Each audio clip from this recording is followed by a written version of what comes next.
네, 새벽마다 야구 팬들을 행복하게 했던 류현진 선수 경기 당분간 보긴 좀 어려울 것 같아요. 수술 결정을 했기 때문인데요. 자, 오늘 오랜만에 메이저리그에 뛰고 있는 선수들 얘기를 좀 나눠보겠습니다. 스포츠춘추 박동희 대표 함께합니다. 안녕하십니까? 네, 안녕하세요. 류현진 선수가 수술을 받습니까? 네, 지금 굉장히 안타까운 소식인데요. 이 그제 메이저리그닷컴에서 류현진 선수가 왼쪽 팔꿈치 척골 축부 인대 수술, 간단히 말씀드리면 팔꿈치 인대 재건수를 하기로 결정을 했다. 이런 뉴스를 보도했는데, 그래서 제가 이제 국내에서 좀 유명한 의사분들한테 여쭤봤더니 이번 수술이 굉장히 중요할 것 같다. 그런 얘기를 다 하는데 그 이유는 제가 잠시 후에 계속 설명 한번 드리겠습니다. 팔꿈치가 아마 좋지 않았던 것 같기는 한데 그래도 목소리가 많이 들렸거든요. 또 일부에서는 좀 쉬어라 이런 얘기를 했었는데 그게 아프니까 계속 그런 얘기가 나왔던 건가요? 그렇죠. 그 류현진 선수가 지난해 하반기 때부터 공이 썩 좋지 않았거든요. 그렇죠. 그리고 이제 김인식 감독이 누구보다도 우리 류현진 선수의 몸 상태나 아니면 투구 상태를 늘 점검하셨는데 지난해 그런 얘기를 하셨어요. 팔꿈치가 좀 안 좋은 것 같다. 그래서 제구가 잘 안 잡히는 것 같고 공이 좀 밋밋해 보인다 그랬는데 시즌 초에 또 팔꿈치 팔뚝 문제로 류현진 선수가 3번 정도 마운드를 내려갔을 때도 비슷한 평가가 나왔어요. 그래서 한국에 있는 유명한 그 정형외과 의사들은 아예 수술을 받는 게 어떨까 이런 얘기를 했었는데 그때까지는 확실한 의사 소견이 나오지 않았기 때문에 얘기만 나왔었는데 이번에 정밀 검사를 해보니까 팔꿈치를 이제 인대 부분이 손상됐다 이런 결론이 나온 것은 아는데요. 조금 더 수술을 일찍 결정했으면 어떨까라는 아쉬움을 표하는 목소리가 많습니다. 투수들 하여튼 팔꿈치 수술 이게 정말 생명을 걸고 하는 거잖아요. 그렇죠. 제가 기억하기로는 고등학교 때도 한 걸로 제가 알고 있어요. 토미전 서저리라고 그러죠. 또 한 번 더 한 2번 정도 수술했던 걸로 제가 알고 있거든요. 정확하시고요. 2004년에 팔꿈치 인대 접합 수술을 받았습니다. 이미. 그래서 2005년에 다시 등판을 해서 2006년에 한화 이글스에 입단을 하게 됐는데 류현진 선수가 한화 이글스에 입단을 하게 된 계기도 다른 스카우터들이 수술받은 투수였기 때문에 아마 1순위가 롯데인가 딴 데였을 거예요. 하나에서 이제 류현진 선수를 픽하게 된 게 이 팔꿈치 수술 때문에 걱정돼서 스카우트가 못 뽑았고 제가 알기로는 그 못 뽑은 스카우트가 나중에 크게 문책당했다라는 얘기도 제가 알고 있는데 그리고 이제 프로에 와서는 메이저리그에 진출한 다음에 어깨 관절 수술을 받았는데 어깨 수술은 그 투수에게 거의 사형선고나 마찬가지거든요. 이 당시에도 과연 류현진이 재기할 수 있겠느냐라는 얘기가 있었습니다만 훌륭하게 기적적으로 재기를 했었고 그리고 1년 뒤 2016년에도 이 팔꿈치 괴사 부분이 있어 재거수를 했었는데 그때도 류현진 선수가 성공적으로 또 부활을 했었거든요. 근데 이번 수술에 중요하냐면 류현진 선수가 만 35세예요 지금. 나이가 좀 있죠. 그래서 만약에 팔꿈치 인대를 전체적으로 재건하는 우리 흔히 말하는 토미전 서저리를 받게 되면 복귀가 내년도 어려울 수도 있거든요. 왜냐하면 제가 보니까 재활이 진짜 힘들고 오래 걸리더라고요. 그래서 선수들이 늘 이 선수를 하면서 가장 힘들 때를 꼽으라고 그러면 거의 모든 선수가 재활 과정을 꼽는데 뭐 한 가지 고무적인 게 있다면 이 팔꿈치 재건수를 받게 되면 일단 선수들이 휴식을 취해요. 그리고 엄청난 재활을 하면서 몸을 다시 만드는 트레이닝 기간이 주어지기 때문에 많은 선수가 복귀했을 때 더 좋은 공 던집니다만 공이 좀 빠른 경우도 많고요. 근데 앞서 말씀드렸다시피 류현진 선수가 나이가 있기 때문에 그게 과연 그 젊었을 때처럼 빠르게 재활을 할 수 있을 것인가 거기에 대해서는 의문표를 제시하는 의사들도 좀 있습니다. 지금 말씀처럼이라면 토미전 서저리를 받을 가능성이 있다는 거죠. 그렇죠.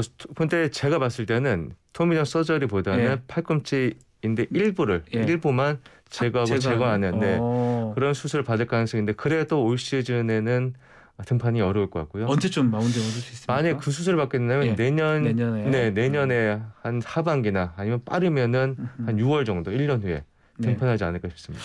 참 근데 국내 소식을 좀 말씀을 드리면 계속 국내에서는 뭐 빅리그 생활 끝났다 류현진 한국으로 돌아올 일만 남았다 이렇게 하는데 조금 이렇게 부정적 뉴스가 류현진 선수 좀 힘들게 할 것 같기도 해요. 사실이에요.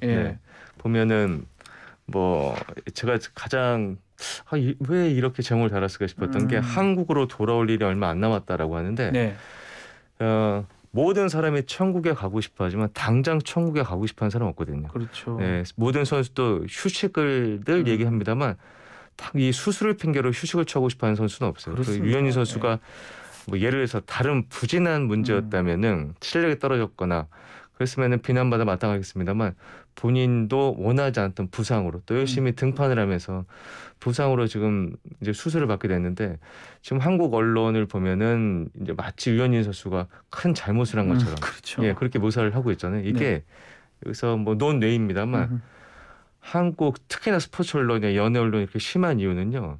포털에서 이제 전제를 받을 때 클릭 수만큼 받기 때문에 그래요. 네, 그러니까 자극적인 기사나 제목을 쓸 수밖에 없거든요. 그렇죠. 이게 변하지 않으면 부상으로 수술을 기다리는 선수들한테 이런 악의적인 제목의 기사들이 앞으로 계속 쏟아질 거예요. 혹시나 한국에 오면 하나의 이글스로 오게 되는 겁니까? 뭐 아니 그렇진 않아요. 네, 꼭 그렇진 않은데 류현진 선수가 한화에 오겠죠. 저는 한화에 왔으면 좋겠어요. 네네. 어쨌든 진짜 나중에 그럼요. 네네. 아직 할 거 아닌 것 같고요. 자, 한국인 또 메이저리그 또 김하성 선수 이야기도 좀 해보면요. 와, 이게 유격수 수비 메이저리그 전체 1위 올랐네요. 네. 대단한데. 지금 김하성 선수의 유격수 수비에 대해서는 뭐 이론의 여지가 없는 것 같아요. 그리고 왜 이게 중요하냐면 역대 아시아 이 유격수들이 몇 명 있었습니다만 수비의 문제를 노출하면서 2루수나 3루수로 옮겨갔었거든요. 그런데 김하성 선수는 계속 유격수를 지키고 있고 수비도 좋은 평가를 받고 있습니다만 타격에 대해서는 아직도 2할 초반 2할 2푼 대거든요. 그렇죠. 수비는 저도 영상들을 봅니다. 그 보는 맛에 제가 우리 짧은 동영상을 보고 놀라운 수비들을 많이 보여주는데 타격은 진짜 우리 한국에 있을 때 국내 리그에 있을 때는 허타준적이었잖아요. 그렇죠. 배트 잘 치고 수비 잘하고 잘 뛰건데 왜 이렇게 타격이 안 살아납니까? 메이저리가 엄밀히 얘기하면 몇 단계 높은 리그이기 때문에 그래요. 단순히 김하성 선수를 제외하고 일본인 강타자들도 지금 메이저리그 성공을 거의 하지 못하는데 성공한 사례가 있다면 이치로 선수나 아니면 마쓰이 히데키 같은 선수 두 선수를 제가 거의 성공하지 못했거든요. 그러니까 이유가 뭔가 살펴보면 확실히 그 한국이나 일본 리그보다 투수의 공도 빠릅니다만 공의 무브먼트 움직임이라고 하잖아요. 우리 선수들이 그런 얘기 많이 해요. 이제 한국에서는 어렸을 때부터 감독들이 야 공을 좀 깨끗하게 던져라고 하는데 사실 공이 깨끗하게 들어오면 안 되거든요. 움직임이 있어야 되는데 메이저리그 선수들은 모든 선수의 공이 직구가 없답니다. 지저분하다. 다 살아 움직인다라고 하는데 공도 빠르고 또 세계 최고 선수들이 모여 있고 또 수비도 좋거든요. 수비도 좋기 때문에 아무래도 아시아 타지에 성공하기가 좀 힘든데 저는 이 경향이 앞으로 조금 더 지속될 거예요. 그러면 아시아 투수들은 좀 성공한 경우 꽤 많잖아요.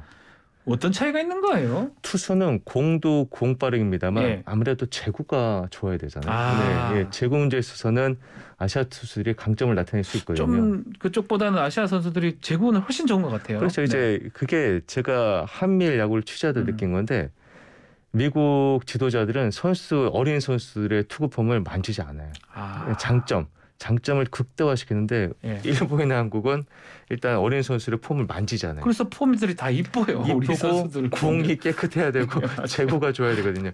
그런 좀 문화적 차이가 있지 않을까 싶습니다. 미국 메이저리그 선수들 영상 보면 제가 영상 보는 걸 좋아해서 정말 엉망인 폼도 있습니다.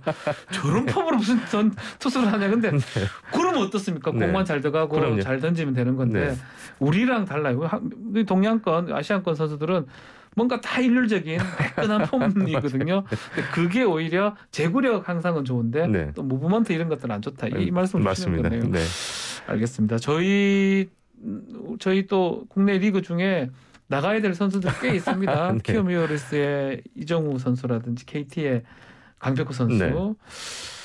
두 사람이 어떻게 갈 수 있을지 또 어떤 또 영향을 받을지 김하성 선수 관련해서 어떻게 보십니까? 김하성 선수의 부진으로 인해서 그리고 일본인 타자들의 부진으로 인해서 아시아 타자들의 매력이 많이 떨어진 건 사실이에요. 그럼에도 불구하고 이 키움 히어로즈의 이정우 선수에 대한 관심은 상상을 초월하는 것 같습니다. 만약에 메이저리그에 성공을 거둘 수 있는 아시아 타자가 있다면 단연 이정우다. 이런 아시아 얘기가 통틀어서 이정우라는 거죠? 제가 극히 좀 늘 이런 선수 평가를 좀 박하게 하는데 네. 박하게 하지 않았던 게 유현진 선수가 예전에 제가 굉장히 후하게 평가를 했었거든요. 그때 저보고 말들이 많아서 어떻게 유현진 선수가 몇 천만 달러를 받느냐. 그때 메이저리그 스카우트의 평가가 좋았거든요.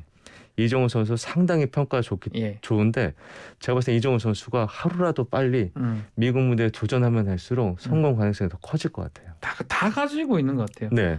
뭐 선구안, 뭐 다리, 배트, 뭐 하여튼 뭐 다 갖고 있다. 그러니까 성공할 수밖에 없을 것이다. 근데 이 선수의 가장 큰 장점은 전 인성이라고 봐요. 인성. 우리 지금 한국 축구계의 대들보라고 하는 손흥민 선수. 손흥민의 최대 강점은 전 인성이라고 보거든요. 그렇습니까? 팬 서비스라든가 동료라든가. 근데 이정우 선수를 보면 아버지보다 훨씬 나은 것 같아요. 아이고 갑자기 그렇게 하면 또 이정범 코치가 또.